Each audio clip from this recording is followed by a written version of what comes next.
In today's video, I'm going to teach you how to fix the missing full screen option after an update in Microsoft Teams. Open Microsoft Teams and let it load fully so the left sidebar and main navigation are visible. Once you're in, look to the left side and click the three dots. From that menu, choose Meet. This opens the meeting area where you can quickly start a test meeting and check whether the full screen option is still available. Now move to the top right corner and click Meet Now. A small pop-up window will appear. In that pop-up, click Start Meeting. Teams will begin setting up the meeting room for you. After that, look to the lower right corner of the window and click Join Now. This takes you into the live meeting view, which is where the display options become available. At the top of the meeting window, click View. A menu will open with more layout choices.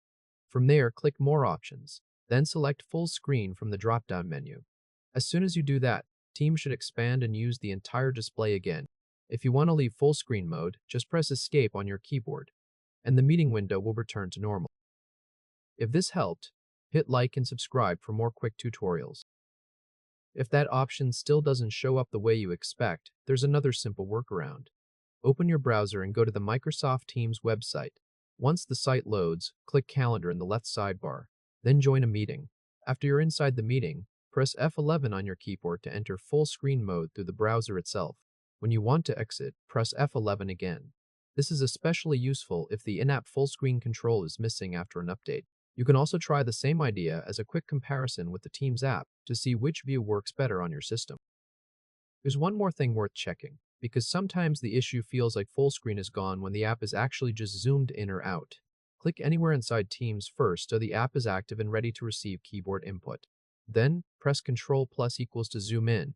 If things look too large, press Ctrl plus minus to zoom out. And if you want to put everything back to the default size, press Ctrl plus 0. Resetting the zoom can make the interface look normal again and may help the layout options appear more clearly. That's the full fix. Use the meeting view to access the built-in full screen option. Use F11 in the browser when needed, and adjust zoom if the interface scale is making things harder to spot.